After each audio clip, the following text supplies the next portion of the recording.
प्रश्न एक एपी में A3 बराबर 15 और S10 बराबर 125 दिया है। D और A10 ज्ञात कीजिए। इस प्रश्न में हमें एक एपी में तीनवा पद A3 मतलब तीनवा पद 15 और S10 मतलब 10 पदों का योग 125 दिया है। तो हमें सार्वअंतर D और A10 मतलब 10वां पद ज्ञात करना है। इस प्रश्न को हल करने के लिए हम लिखेंगे हल दिया है और उसके बाद में प्रश्न में जो भी चीज़ें हमें दी है उन चीज़ों को यहाँ पर लिख लेंगे। तो पहली चीज़ दी है A3 मतलब तीनवा पद 15, तो हम यहाँ पर लिखेंगे A3 बराबर 15। यहाँ पर तीनवा पद है, ठीक है। nवा पद होता है तो हम यहाँ पर n लिखते हैं। तीनवा पद है तो क्या लिखेंगे, यहाँ पर n की जगह पर 3 आ जाएगा। तो ये हो जाएगा a प्लस 3 माइनस 1 गुणित d बराबर 15। इसको हम आगे थोड़ा सा सोल्व करेंगे तो यहाँ पर ये a प्लस 3 माइनस 1 कितना हो जाएगा 2 गुणित d 2d हो जाएगा बराबर 15, ठीक है। अब इसके आगे ये सोल्व नहीं होगा तो हम इसको समीकरण नंबर 1 नाम दे देंगे। अब आगे प्रश्न में हमें एक और चीज़ दिया है S10 मतलब 10 पदों का योग बराबर 125, ठीक है।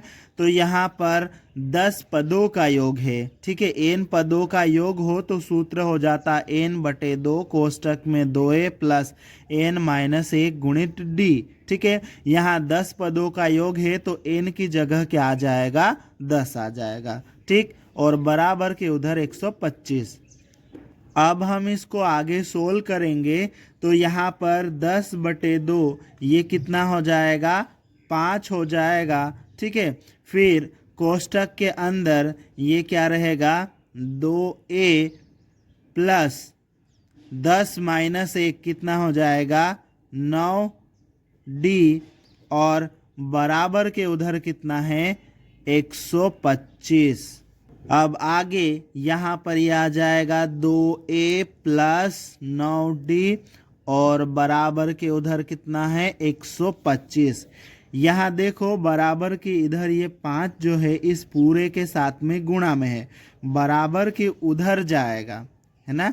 गुणा में है इधर तो बराबर के उधर जाएगा तो 125 के बटे में आ जाएगा 5, ठीक है।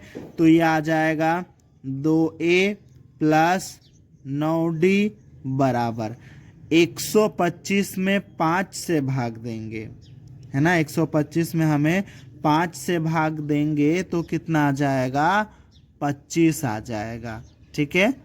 इस प्रकार से 2a प्लस 9d बराबर 25 हो जाएगा, ठीक है। और ये भी आगे सोल्व नहीं होगा तो इसको हम समीकरण नंबर 2 नाम दे देंगे। इस प्रकार हमें ये जो दो समीकरण, समीकरण 1 और समीकरण 2, ये जो दोनों समीकरण मिले हैं, इन दोनों समीकरणों को हम विलोपन विधि से हल करेंगे। और विलोपन विधि से जब हम दो समीकरणों को हल करते हैं तब क्या करते हैं, किसी एक चर को विलोपित करते हैं, ठीक है।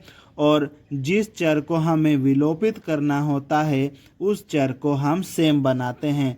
तो यहाँ पर देखो ये जो दोनों समीकरण हैं यहाँ पर दो चर है, एक तो a है और d है, ठीक है। दूसरे में भी a है और d है। अब इन दोनों चरों में से a को विलोपित करना ज़्यादा आसान है, ठीक है। तो हम a को सेम बनाएंगे। तो दूसरे समीकरण में देखो ये जो a है ना, देखो यहाँ पर 2a है, ठीक है। और यहाँ पर देखो सिर्फ a है। a को सेम बनाने के लिए हम क्या करेंगे, ये जो समीकरण नंबर 1 है इस समीकरण नंबर 1 में 2 का गुणा कर देंगे, ठीक है। और उसके बाद में समीकरण नंबर 2 में 1 का गुणा कर देंगे, ठीक है।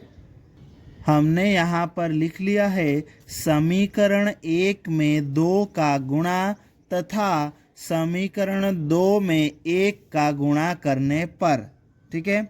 अब समीकरण 1 में हम 2 का गुणा करेंगे तो ये क्या हो जाएगा 2a प्लस 4d बराबर 15 में भी 2 का गुणा हो जाएगा, पूरे समीकरण में कर रहे हैं, ठीक है, तो ये 30 हो जाएगा, ठीक। और समीकरण 2 जो है उसमें 1 का गुणा कर रहे हैं, ठीक है, तो ये हो जाएगा समीकरण 2 तो पूरा वैसे ही आ जाएगा, 2a प्लस 9d बराबर 25। अब हम ऐसी एक लाइन खींच देंगे, ठीक है, और उसके बाद में नीचे वाला जो समीकरण है उसके चिन्ह बदल देंगे, ठीक है। तो देखो ये प्लस का है तो माइनस का हो जाएगा, ये प्लस का है तो माइनस का हो जाएगा, ये भी प्लस का है तो माइनस का हो जाएगा। 2a प्लस का नीचे वाला 2a माइनस का ये कट जाएगा और ये 0 हो जाएगा, ठीक। ये 4d प्लस का माइनस 9d कितना आएगा, माइनस 5d आ जाएगा, ठीक। ये बराबर का चिन्ह, ठीक। 30 में से 25 घटाएंगे कितना आ जाएगा, 5 आ जाएगा, ठीक है। हमें d का मान निकालना है, d के साथ में -5 चिपका हुआ है, बराबर के उधर जाएगा तो 5 के बटे में आ जाएगा, ठीक है। तो ये d बराबर 5 बटे -5, ठीक है। अब d बराबर 5 में -5 से भाग देंगे तो कितना आ जाएगा, -1। अब इस d के मान को हम समीकरण 1 या समीकरण 2 दोनों में से किसी भी एक समीकरण में रखकर a का मान निकाल सकते हैं, ठीक है। पर समीकरण 1 थोड़ा सा छोटा है तो इस d के मान को हम समीकरण 1 में रखेंगे।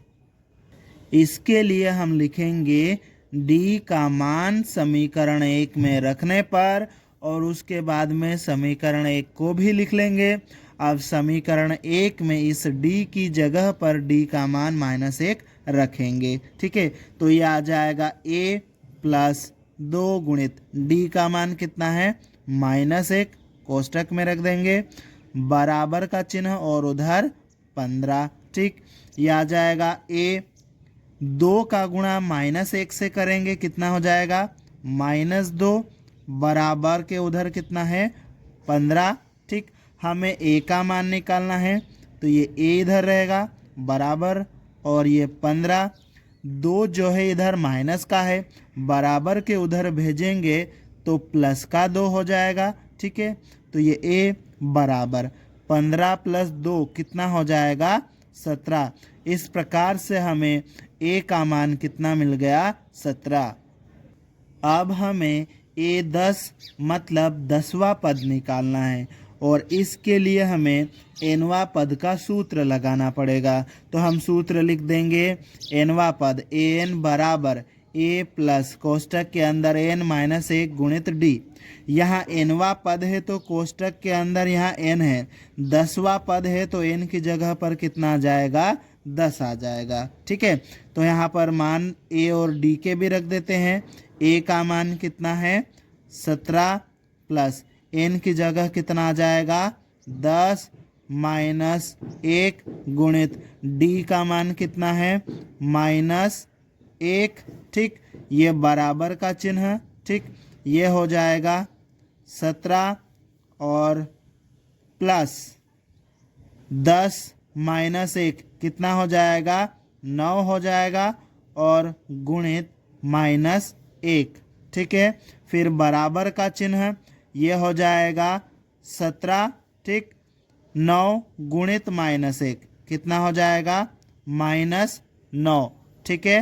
फिर यह बराबर का चिन्ह, 17 में से 9 घटाएंगे तो कितना आ जाएगा, हमारे पास में 8 आ जाएगा, ठीक है। तो ये 10वां पद कितना हो जाएगा, 8। इस प्रश्न में हमें 2 चीज़ें निकालना था, एक तो d का मान और दूसरा a10 है ना। d का मान -1 आ गया और a10 मतलब 10वां पद कितना आ गया, 8, ठीक है। इस प्रकार से हमारा उत्तर यहाँ पर कंप्लीट होता है।